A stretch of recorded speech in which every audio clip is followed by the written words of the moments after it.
नमस्कार, आप देख रहे हैं नादी टीवी और मैं हूं आपके साथ विकास द्विवेदी।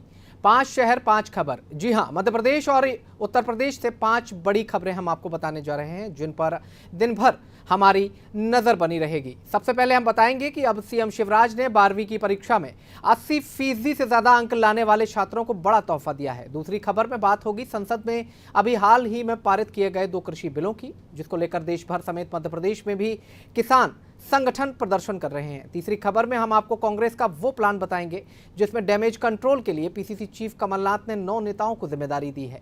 चौथी खबर में हम आपसे बात करेंगे कि राज्य शिक्षा केंद्र द्वारा जारी समीक्षा रिपोर्ट ने मध्य प्रदेश के सरकारी स्कूलों की पोल खोल कर रख दी है। वहीं 5वीं और अंतिम खबर आगरा से है, जहां दबंगों ने एक सैनिक की जमीन पर कब्जा कर लिया है। तो बुलेटिन की शुरुआत करेंगे पहली खबर के साथ, जहां उपचुनाव से पहले सरकार हर वर्ग के लिए सौगातों का पिटारा खोल रही है। अब सीएम शिवराज ने छात्रों को बड़ी सौगात दी है। मध्य प्रदेश बोर्ड की 12वीं की परीक्षा में 80% से ज्यादा अंक लाने वाले छात्रों को सीएम शिवराज ने बड़ा तोहफा दिया है। सीएम शिवराज ने मिंटो हॉल में आयोजित कार्यक्रम के जरिए छात्रों के खाते में लैपटॉप की राशि ट्रांसफर कर दी है। प्रदेश के लगभग 44,000 छात्रों के खातों में लैपटॉप की ये राशि ट्रांसफर की गई है। इस कार्यक्रम के जरिए मुख्यमंत्री शिवराज सिंह चौहान ने एक क्लिक से पूरे प्रदेश के टॉपर छात्रों के खाते में राशि ट्रांसफर की है। कार्यक्रम में भोपाल के 60 छात्रों और उनके परिजनों और शिक्षकों को आमंत्रित किया गया था। मुख्यमंत्री के अलावा इस कार्यक्रम में चिकित्सा शिक्षा मंत्री विश्वास सारंग, आदिम जाति कल्याण मंत्री मीना सिंह, स्कूल शिक्षा राज्य मंत्री इंदर सिंह परमार भी मौजूद रहे। प्रदेश के अन्य जिलों के छात्रों को भी वीडियो कॉन्फ्रेंसिंग के माध्यम से इस कार्यक्रम में जोड़ा गया था। इस मौके पर सीएम शिवराज ने छात्रों और उनके परिजनों से सीधा संवाद भी किया। बड़ी खुश दिखाई दे रही हो। गुड मॉर्निंग मामा जी। गुड मॉर्निंग बेटी। 97.20%। एक बार ताली बजा के स्वागत करो। अच्छा, आप साइकिल से पढ़ने जाती थी क्या? जी। कौन सा गांव है आपका? चुनरी। और वहां से स्कूल कितनी दूर था? 5 किलोमीटर। तो रोज 5 किलोमीटर साइकिल से जाती थी और साइकिल से वापस आती थी? हाँ। अच्छा, साइकिल किसने दी थी बेटी? गवर्नमेंट से मिली थी। अच्छा, तो साइकिल का भी ठीक उपयोग हुआ। जी। अब ये बताओ खुशी, पिताजी तो खेती करते हैं। जी। ये प्रेरणा तुमको कहां से मिली कि नहीं हमको तो टॉप करना है, इतने % लेके आना है, सबसे आगे रहना है? हमारे जो स्कूल के टीचर थे और माता पिता से ये प्रेरणा मिली है, और जो सदस्य थे घर के और भी हमें प्रेरणा दिए हैं। अच्छा, कितने घंटे पढ़ती थी? 5 घंटे। स्कूल के अलावा? स्कूल के अलावा पहले सुबह मतलब 4 बजे तक पढ़ते थे उठ के, और उसके बाद मम्मी का घर बैठाते थे, स्कूल जाते थे, और फिर स्कूल में अपना होमवर्क जो भी स्कूल में मतलब वर्क होता था वो करते थे। इसके बाद स्कूल से घर आके अपना काम करके फिर पढ़ते थे। 4 बजे उठ जाते थे? जी, मम्मी जगाती थी। अच्छा, मम्मी। ज्यादा बातचीत के लिए हमारे साथ फोन लाइन पर मौजूद हैं हमारे न्यूज़ हेड रत्नाकर त्रिपाठी। उनसे बात कर लेते हैं, उनकी भी प्रतिक्रिया जान लेते हैं। जिस तरह से अब मेधावी छात्रों को दोबारा से लैपटॉप देने की व्यवस्था की गई है। रत्नाकर जी, पहली बात तो ये कि सीएम शिवराज जिस तरह से संवाद स्थापित करते हैं लोगों के साथ, एक आम जनमानस की तरह, लगता ही नहीं कि कोई वीवीआईपी प्रोटोकॉल वाले व्यक्ति से लोग बात कर रहे हैं। पहली बात तो ये। दूसरी चीज, जिस तरह से लैपटॉप का वितरण बंद कर दिया गया था, अब दोबारा से वो योजना चालू की गई है, और ऐसा नहीं है कि उपचुनाव को लेकर के किसी क्षेत्र विशेष में ये लैपटॉप बांटे जाएंगे, बल्कि पूरे प्रदेश में लैपटॉप का वितरण किया जाएगा। इस योजना को, इस सकारात्मक पहल को किस रूप में आप देख पाते हैं? देखिए, सबसे बड़ी बात तो शिवराज सिंह चौहान की जो यूएसपी है, वो हमेशा से जब वो सांसद हुआ करते थे तब भी उनका अंदाज यही था कि वे बिल्कुल पानी की तरह हैं, जिस पात्र में रखो उसके जैसे हो जाते हैं। ये उनका सबसे बड़ी राजनीतिक प्रगति की बहुत बड़ा उनका अहम कारक है कि वे जिन लोगों से बात करते हैं बिल्कुल सहृदयता के साथ में, जैसा आपने खुद कहा कि लगता ही नहीं कि कोई वीवीआईपी प्रोटोकॉल। तो कभी पाँव वाले भैया कहलाए गए पूरे प्रदेश में, तो कभी उन्हें मामा कहा गया, अब एक टाइगर शब्द भी उनके साथ चल रहा है। अगर आपको याद होगा तो खरगोन के पास एक जगह पर जिलेटिन का विस्फोट हुआ था भयानक, कई लोग उसमें।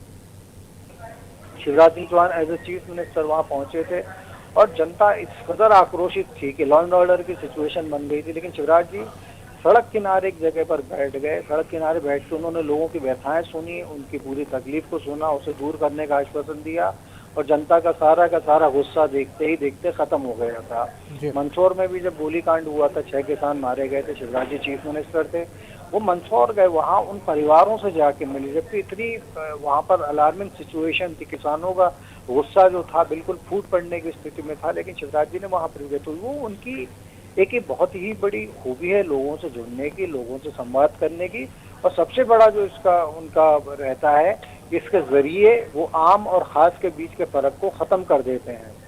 और एक बहुत अच्छी चीज है, जहाँ तक विकास आपने बात कही कि वितरण बंद हो गया था और इसको चुनाव से नहीं जोड़ा जा सकता, तो निश्चित रूप से पूरे प्रदेश में अगर वितरण हो रहा है तो इसको चुनाव से नहीं जोड़ा जा सकता। लेकिन एक बात तो फिर भी है कि भाई इसका चुनाव में फायदा तो मिलेगा ही मिलेगा। और दूसरी जो एक फैक्टर रह जाता वो ये है कि अगर ये मान लीजिए 28 विधानसभा क्षेत्रों में ये बंटवाए जाते तो फिर सरकार को इसका 28 जगह हो सकता फायदा हो जाता, लेकिन बाकी जगह भारी नुकसान झेलना पड़ता।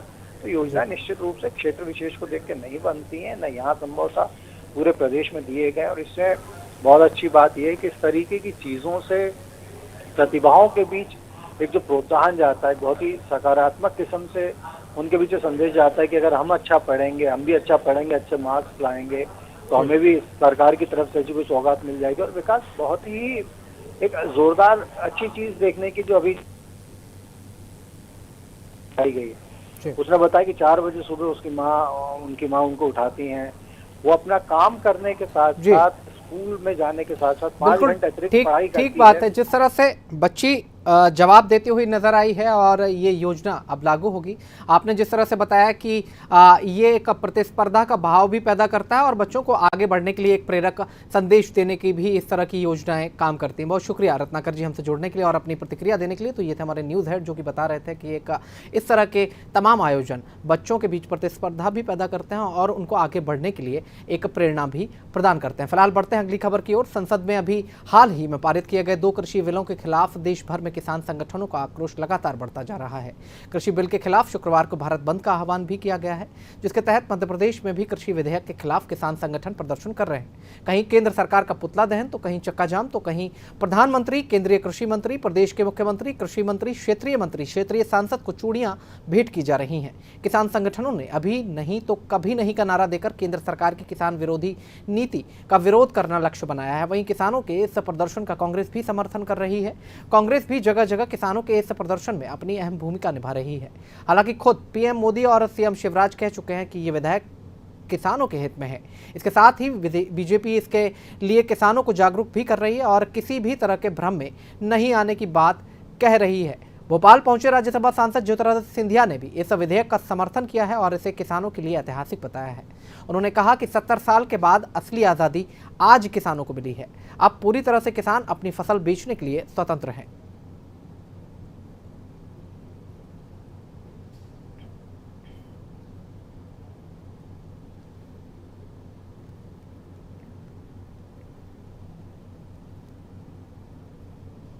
के बारे में मैं इतना ही कहना चाहता हूं कि ये एक बहुत ही अग्रणीय कदम जो प्रधानमंत्री नरेंद्र मोदी जी ने देश के किसानों के हित में उठाया है।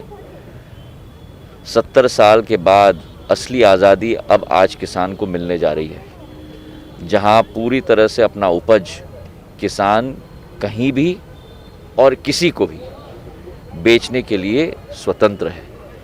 आज आप देखते हो कि जो उत्पादन निकलता है उसका 10% दाम भी उत्पादन का, उदाहरण के तौर पर अगर टमाटो सॉस हो पर उसमें जो टमाटर जाता है उसका 10% दाम टमाटो सॉस का भी किसान को नहीं मिलता था। आज किसान को केवल असली दाम नहीं, लेकिन उसे आगे बढ़कर कोऑपरेटिव फार्मिंग में साथ में मिलकर उसकी बढ़ोतरी भी करने की क्षमता उसे मिलेगी। तकनीकी और विज्ञान की क्षमता भी उसकी बढ़ेगी और किसान को समृद्ध बनाने के लिए ये एक ऐतिहासिक कदम है। जो राजनीतिक दल लोगों को गुमराह करने की कोशिश कर रहे हैं। समर्थन मूल्य तब भी लागू था, आज भी लागू है और भविष्य में भी लागू होगा। खबर पर ज्यादा बातचीत के लिए हमारे साथ फोन लाइन पर मौजूद है हमारे विशेष संवाददाता आशीष मंगल सोनी। आशीष, जिस तरह से देखा जा रहा है कृषि विधेयकों का लगातार विरोध प्रदर्शन कर रहे हैं किसान और विरोध जता रहे हैं उन कृषि अध्यादेशों को लेकर के, जिसे लेकर के बीजेपी का ये कहना है कि किसानों के हित में ये है, कांग्रेस का कहना है कि किसानों के हित में नहीं है बल्कि किसानों के विरोध में ये अध्यादेश लाए गए हैं। अपनी अपनी बातें हैं, लेकिन अपनी बात बीजेपी क्यों नहीं पहुंचा पा रही है किसानों तक? किसान क्यों आंदोलन कर रहे हैं? हालांकि कांग्रेस भी समर्थन कर रही है, लेकिन क्या कुछ पूरे परिदृश्य में आप देख पाते हैं? देखिए विकास, दो विधेयक जिनमें एक सबसे कृषक उत्पाद व्यापार और वाणिज्य जिसमें संवर्धन एवं सरलीकरण विधेयक 2020 और दूसरा कृषक सशक्तिकरण एवं संरक्षण यानी कृषक कीमत आश्वासन समझौता।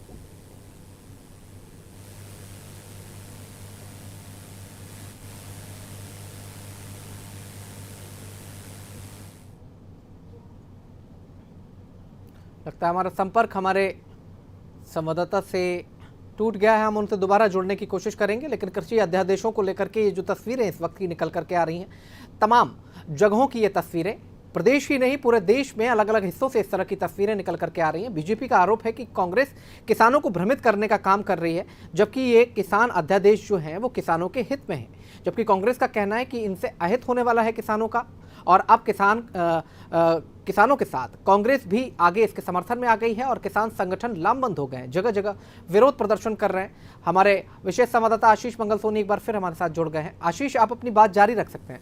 तो ये जो दो विधेयक पेश किए गए और इनको लेकर राजनीतिक चश्मे से देखा जाए तो एनडीए की सहयोगी पार्टी अकाली दल पहले ही विरोध करने के साथ सरकार का साथ छोड़ चुकी है। दरअसल इसमें जो किसानों के सामने संशय की स्थिति है वो इसलिए है कि किसानों को ये लग रहा है कि इससे उनकी जो फसल उपज है उसका सही दाम नहीं मिलेगा।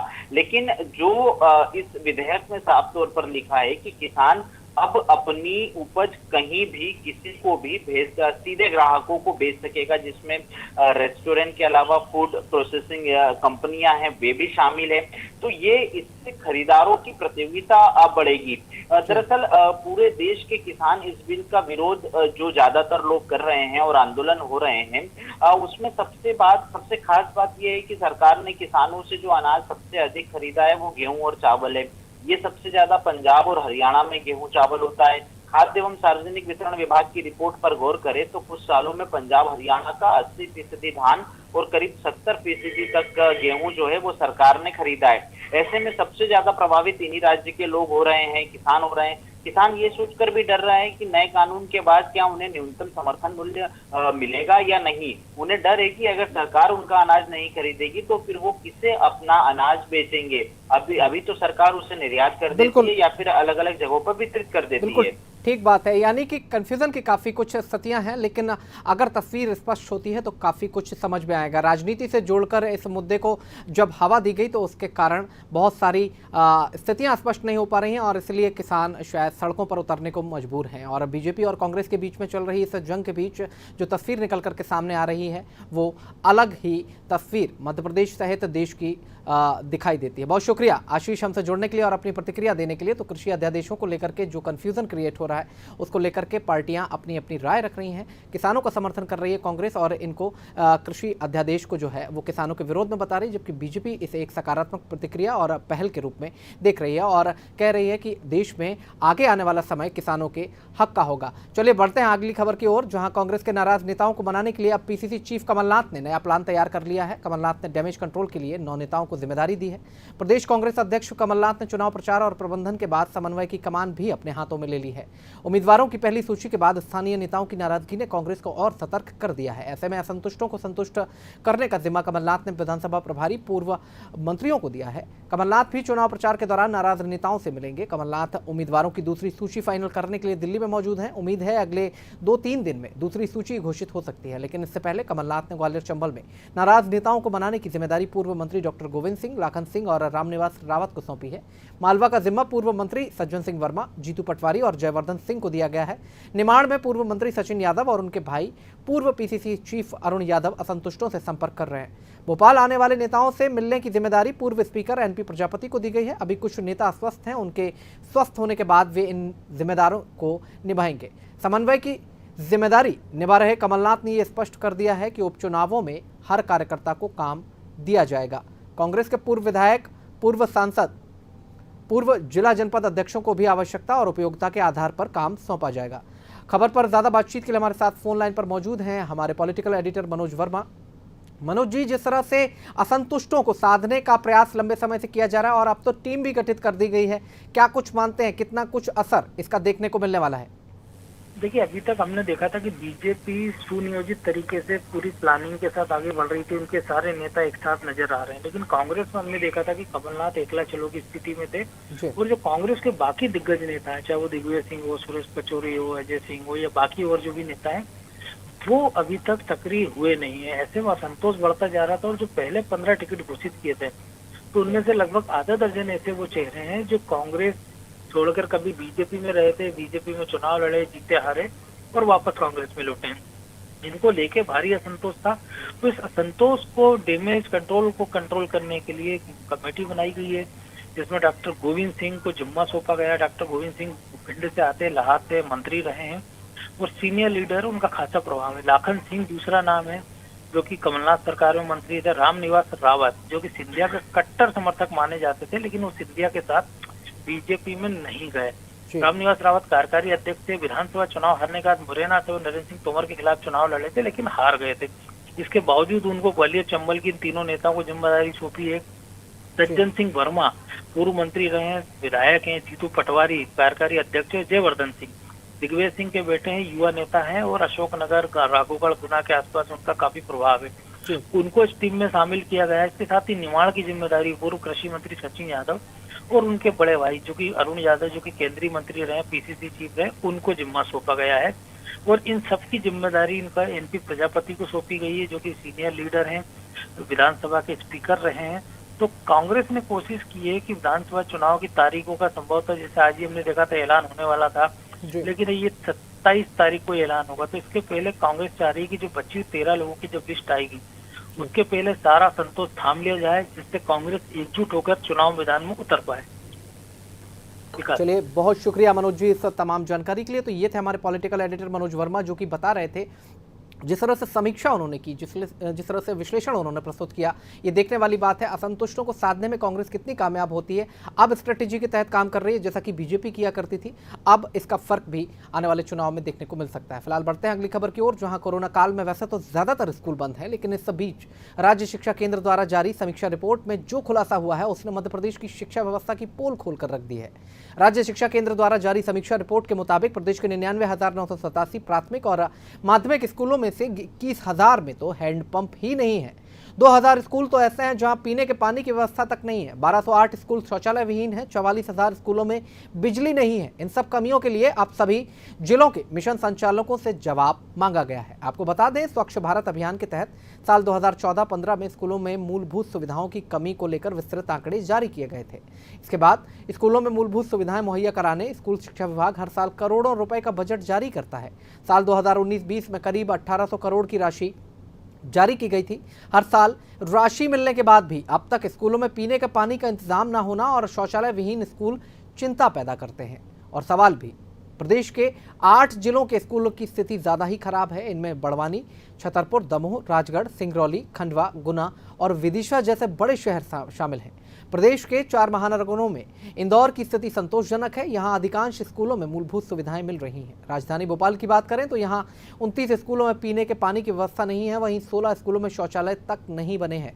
सोचिए, जब इन बड़े शहरों में स्कूलों की हालत सबसे ज्यादा खराब है तो ग्रामीण स्तर पर संचालित स्कूलों की दशा क्या होती होगी। खबर पर ज्यादा जानकारी के लिए हमारे साथ फोन लाइन पर मौजूद हैं हमारे विशेष संवाददाता आशीष मंगल सोनी। आशीष, स्कूल शिक्षा विभाग ने जो कुछ बताया है वो बड़े ही हैरत में डाल देने वाला है। छोटे ग्रामीण अंचलों की बात तो ठीक है, राजधानी भोपाल के हाल ही कुछ और बयां करते हैं, क्या कुछ कहेंगे? देखिए, विकास राज्य शिक्षा केंद्र द्वारा जो समीक्षा रिपोर्ट में जानकारी सामने आई है, उसके मुताबिक हर साल स्कूल शिक्षा विभाग स्कूलों के उन्नयन के लिए करोड़ों रुपए का बजट जारी करता है, लेकिन 2019 और 20 में करीब 1800 करोड़ रुपए की राशि जारी की गई थी।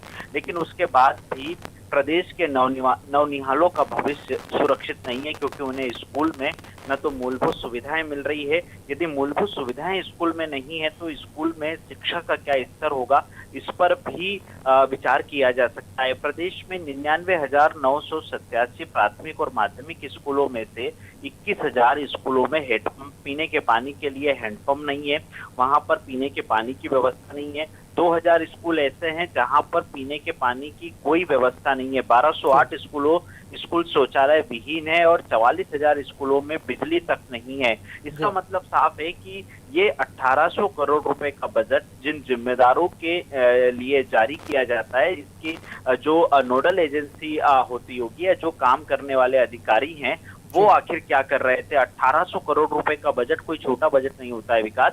उसके बाद भी प्रदेश के 8 जिलों में स्कूलों की स्थिति सबसे ज्यादा चिंताजनक है। बड़वानी, छतरपुर, दमोह, राजगढ़, सिंगरौली, खंडवा, गुना और विदिशा, जैसा जिक्र आपने किया है। लेकिन इसके साथ ही मध्य प्रदेश के 4 महानगरों में स्थिति कहीं पर संतोषजनक है, कहीं पर नहीं। ठीक है, महानगर है, कभी भी निरीक्षण हो सकता होगा, इसलिए यहाँ पर जिम्मेदार व्यवस्थाएं दुरुस्त करने का दावा कर रहे हैं। लेकिन सुदूर दूरस्थ अंचलों में क्या स्थिति है वो बिल्कुल साफ कर रही है। ये बिल्कुल सही बात है आशीष, बिल्कुल सही बात है कि अगर यहाँ पर ये हालात हैं जहाँ पर मॉनिटरिंग की जा सकती है, उसके बावजूद भी ये हाल है, तो सुदूर ग्रामीण अंचलों में क्या व्यवस्था होती होगी। फिलहाल बहुत शुक्रिया इस तमाम जानकारी के लिए। तो ये थे हमारे विशेष संवाददाता आशीष मंगल सोनी, जो कि बता रहे थे कि किस तरह से स्थितियाँ पूरी देखी जा रही हैं। जब पीने का पानी नहीं होगा, मूलभूत सुविधाएं नहीं होंगी, तो ऐसे में देश का भविष्य किस प्रकार आगे बढ़ेगा। फिलहाल बढ़ते हैं हम अगली खबर की ओर, जो आगरा से है, जहाँ भारत चीन की सरहद पर तैनात एक सैनिक की जमीन पर दबंगों ने कब्जा कर लिया है। मामला मलपुरा थाना क्षेत्र के ककुया चौकी का है, जहां स्थानीय चौकी पर सुनवाई नहीं होने पर सैनिक की पत्नी ने उच्च अधिकारियों से गुहार लगाई है। पीड़िता ने दबंग पड़ोसी पर सत्ताधारी दल से जुड़े व्यक्ति के सहयोग से कब्जा करने का आरोप लगाया है। वहीं जिलाधिकारी के आदेश देने के बाद भी मामले में अब तक कोई कार्रवाई नहीं हुई है। तो ये तस्वीरें हम आपको दिखा रहे हैं। सैनिकों को लेकर तमाम तरह की बातें कही जाती हैं, राष्ट्रभक्ति के नारे लगाए जाते हैं, लेकिन उसके बाद भी ये आप देख सकते हैं तस्वीरें किस तरह से एक सैनिक की पत्नी अपने हक के लिए भटक रही है दर बदर। आपको बता दें, एक पड़ोसी ने उनकी ज़मीन पर कब्जा किया हुआ है और ज़मीन का मामला है। मेरे हस्बैंड ने ज़मीन खरीदी थी, उस पर घर बनाने की तैयारी चल रही थी। ठीक है। और एक देवेंद्र सिंह चाहर हैं, वो दबंग आदमी है, प्रधान जी के भतीजे हैं वो। अच्छा, आपके पति क्या करते हैं? आर्मी में है वो। कहाँ पे तैनात हैं अभी? अभी अरुणाचल तैनात है। कलेक्ट्री पर भी आई हूँ, मलपुरा भी गई, चौकी पर भी गई। क्या कहा, क्या आश्वासन मिला है अधिकारियों की तरफ से आपको? ये आश्वासन मिला है कि हम आएंगे, जांच होगी, आपकी ज़मीन आपको मिल जाएगी, पर अभी तक कुछ नहीं हुआ है। तो हमने आपको दिखाया 5 खबरें 5 शहरों से, अलग अलग शहरों से, जहां से लैपटॉप वितरण से लेकर के कांग्रेस के डैमेज कंट्रोल से लेकर के स्कूली शिक्षा विभाग और स्कूलों की माली जो हालत है, जो स्थितियां हैं, जहां पर मूलभूत सुविधाओं का अभाव है, उनसे हमने आपको वाकिफ कराया। हमारे आज के इस कार्यक्रम में फिलहाल इतना ही। मुझे दीजिए इजाज़त। बहुत बहुत शुक्रिया, बहुत बहुत धन्यवाद।